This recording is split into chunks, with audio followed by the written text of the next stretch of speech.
তোমার বয়স যদি 20 থেকে 25-এর আশেপাশে হয় তাহলে এই যে তুমি বন্ধুদের সাথে কেএফসি, পিজা হাট বা সিনেপ্লেক্সে গিয়ে মুভি দেখে প্রতি মাসে যত টাকাই খরচ করছো সেই টাকা থেকে মাত্র 500 টাকা জমিয়ে সিপ বা সিস্টেমেটিক ইনভেস্টমেন্ট প্ল্যানের মাধ্যমে কোটিপতি হয়ে যেতে পারো।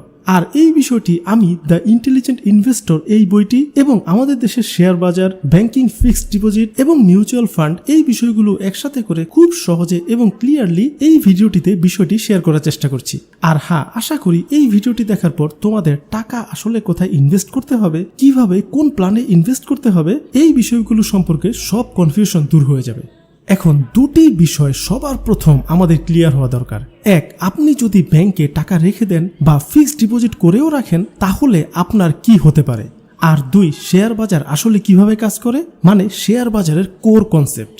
যাই হোক, সবার প্রথম কথা হলো আমাদের দেশের ইনফ্লেশন রেট মানে সরকারি ডেটা অনুযায়ী 7.70, মানে আজ আপনি যেই জিনিসটি 100 টাকা দিয়ে কিনতে পারছেন পরের বছর সেই জিনিসটি কিনতে আপনাকে 107.70 বা 108 টাকা লাগবে। কিন্তু আপনি যদি টাকা ব্যাংকে রেখে দেন তাহলে সেভিংস রেট 2 থেকে 3%, যা দাঁড়ায় মাত্র 103 টাকা। আর আপনি যদি ফিক্সড ডিপোজিট করেও রাখেন তাহলে সব চার্জ কাটার পর সেটি গিয়ে দাঁড়ায় 5 থেকে 6%, যা 106 টাকা।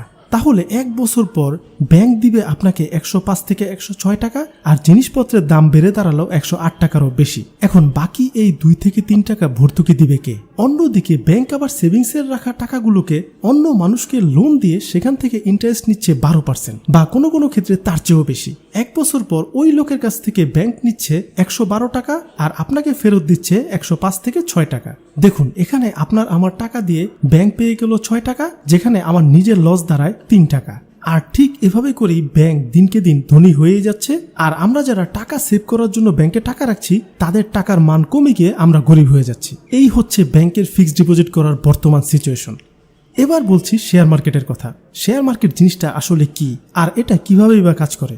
তো ধরুন আপনার একটি কোম্পানি রয়েছে, এবার আপনি চান পাবলিকের কাছ থেকে টাকা নিয়ে নিজের ব্যবসায় খাটাতে, আর এরই একটি উপায় হলো শেয়ার মার্কেটে নিজের কোম্পানিকে লিস্ট করিয়ে নেওয়া। এবার ধরুন আপনার কোম্পানির টোটাল মূল্য 100 টাকা, তো আপনার পুরো কোম্পানিকে 100 ইউনিটে ভাগ করে নিলে, অর্থাৎ আপনার কোম্পানির প্রতি ইউনিটের মূল্য 1 টাকা করে 100 ইউনিটে ভাগ করে নিয়ে 1 টাকা পার ইউনিট হিসেবে আপনি আপনার কোম্পানিকে শেয়ার মার্কেটে লিস্ট করে দিলেন। এবার যদি কেউ সেই শেয়ার মার্কেটে এসে 10 টাকা দিয়ে আপনার কোম্পানির 10টা ইউনিট কিনে নেয় তাহলে সেই ব্যক্তি আপনার কোম্পানির 10% শেয়ারের মালিক হয়ে গেল। অর্থাৎ ভবিষ্যতে যদি আপনার কোম্পানির টোটাল মূল্য 100 টাকা থেকে বেড়ে গিয়ে 1000 টাকায় দাঁড়ায় তাহলে সে তখন ওই 1000 টাকার 10% অর্থাৎ 100 টাকার মালিক হয়ে যাবে। মানে 10 টাকা দিয়ে সে এখন 100 টাকা পেয়ে যাবে, আর 90 টাকা তার এখানে লাভ।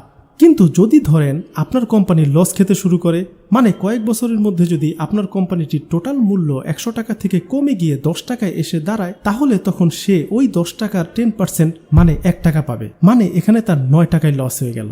সো খুব সংক্ষেপে এই বিষয়টি হলো শেয়ার বাজার, আর শেয়ার বাজার এইভাবে করেই কাজ করে। এখন আপনি যদি আসলেই শেয়ার মার্কেটে টাকা ইনভেস্ট করতে চান তাহলে আপনাকে সবার প্রথম যেই কাজটি করতে হবে এমন কোম্পানি খুঁজে বের করতে হবে যেই কোম্পানি সামনের দিকে লস খাবে না। মানে আপনি যেভাবেই হোক যে করেই হোক অ্যানালাইসিস করে সেই কোম্পানিতে টাকা ইনভেস্ট করবেন যেই কোম্পানির ইনকাম দিনকে দিন বেড়েই চলেছে। এখন এখানেই হলো আমাদের সবচেয়ে বড় সমস্যা, আমরা সাধারণ মানুষেরা না বুঝতেই পারি না কোন কোম্পানিটিতে আসলেই আমার টাকা ইনভেস্ট করা উচিত। আর শেয়ার মার্কেটেও না হাজার হাজার কোম্পানি রয়েছে, বিভিন্ন কোম্পানি প্রতিদিন বিভিন্নভাবে আপ ডাউন করছে। এখন আমরা না অনেক বেশি কনফিউজড হয়ে যাই, আমরা বুঝতেই পারি না কোথায় টাকা ইনভেস্ট করব, আর অনেকেই বা টাকা ইনভেস্ট করে পরবর্তীতে ধরা খাই, কারণ শেয়ার বাজারের মেইন ইনফরমেশনগুলো মানে সেই কোম্পানিগুলোর মেইন ইনফরমেশনগুলো তো আর আমাদের কাছে নেই, আমরা না বুঝেই টাকা ইনভেস্ট করে ফেলি, পরবর্তীতে লসে পড়ে যাই। এখন এই লস থেকে বাঁচার উপায় কি? এই লস থেকে বাঁচার উপায় হলো একটি, সেটি হলো মিউচুয়াল ফান্ড। ভবিষ্যতে কোন কোম্পানি লাভ করবে বা কোন কোম্পানি ক্ষতিতে চলবে সেটা আমার আপনার মতো সাধারণ মানুষের থেকে একজন ইকোনমিক্স এক্সপার্ট ভালো বলতে পারবে।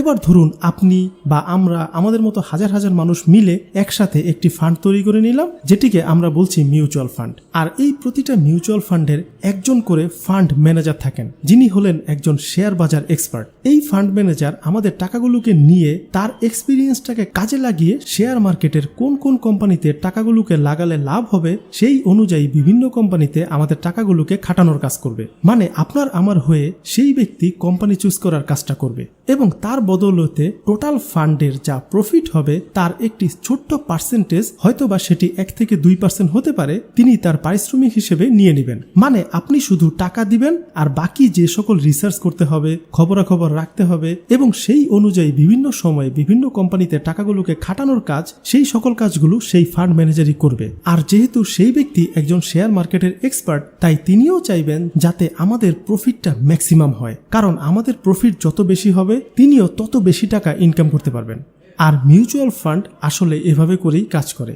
তবে এখানে একটা ব্যাপার রয়েছে, যে কোনো ব্যবসার ভবিষ্যৎ না 100% কিন্তু বলা সম্ভব নয়, আর যে কোনো কোম্পানি না যে কোনো সময় আপ ডাউন হতেই পারে। মানে মিউচুয়াল ফান্ডের ক্ষেত্রেও না রিস্ক কিছুটা না কিছুটা নিতেই হচ্ছে।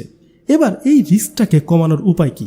এই রিস্কটাকে কমানোর উপায় হলো ইন্ডেক্স পয়েন্ট। আর এই বিষয়টি ক্লিয়ার করার জন্য আমি এক্সাম্পল হিসেবে ইন্ডিয়ার শেয়ার মার্কেটের দুটো ইন্ডেক্স নিফটি আর সেন্সেক্স, এদের এক্সাম্পল আপনাদেরকে দিতে চাই। এর মধ্যে নিফটি ইন্ডেক্সকে ইন্ডিয়ার টপ 50টি কোম্পানি রয়েছে, আর সেন্সেক্স ইন্ডেক্সে ইন্ডিয়ার টপ 30টি কোম্পানি রয়েছে। আর আপনি যদি এই ইন্ডেক্স পয়েন্টগুলোতে নিজের টাকা ইনভেস্ট করেন, তাহলে আপনার টাকা সেই ইন্ডেক্স অনুযায়ী শুধুমাত্র ইন্ডিয়ার টপ কোম্পানিগুলোতেই খাটানো হবে। আর সব থেকে বড় ব্যাপার হলো এই ইন্ডেক্স কিন্তু ফিক্সড না। কোনো কোম্পানি যদি পরপর লস খেতে থাকে, তাহলে সেই কোম্পানি এই ইন্ডেক্স পয়েন্ট থেকে বের হয়ে যায় এবং সেই কোম্পানির জায়গায় নতুন অন্য কোনো কোম্পানি যে প্রফিটে রান করছে সে সেই জায়গায় চলে আসে। সো এই বিষয়টি অনুযায়ী আপনার টাকা যদি এমন কোনো কোম্পানিতে ইন্ডেক্স পয়েন্ট ইনভেস্ট করে থাকে যেই কোম্পানিগুলো লসে চলছে, তাহলে তারাই আপনার সেই টাকাকে ট্রান্সফার করে অন্য কোম্পানিতে দিয়ে দিবে যেই কোম্পানি এই মুহূর্তে প্রফিটে রান করছে। সো এই প্রসেস অনুযায়ী বুঝতেই পারছেন এখানে লস হওয়ার সম্ভাবনা অলমোস্ট 0%। আর একটা জিনিস সবসময় মাথায় রাখবেন, ইন্ডেক্স ফান্ডে ইনভেস্ট করার মানে কি জানেন? আপনি সেই দেশের ইকোনমিতে ইনভেস্ট করছেন। মানে আপনি যদি এই ইন্ডেক্স পয়েন্টগুলোতে টাকা ইনভেস্ট করেন, এর মানে আপনি ইন্ডিয়ান ইকোনমিতে ইনভেস্ট করছেন। সো এখানে ইন্ডিয়ান ইকোনমি যত বেশি পরিমাণ গ্রো করবে, আপনার রিটার্নও তত বেশি পরিমাণ হবে।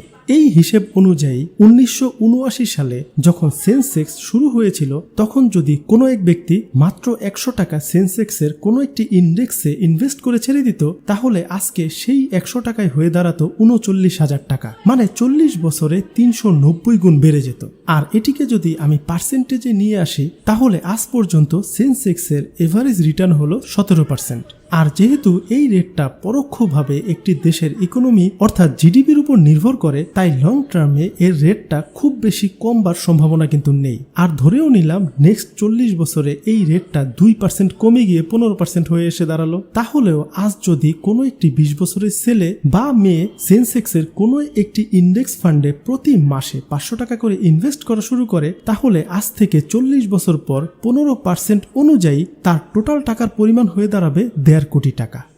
চলুন এই বিষয়টি আপনাদের একটু লাইভ ক্যালকুলেট করে হিসেব করে দেখাচ্ছি। আপনারা যদি গুগলে এসে সিপ ক্যালকুলেটর লিখে সার্চ করেন, তাহলে যে কোনো একটি লিঙ্কে ক্লিক করে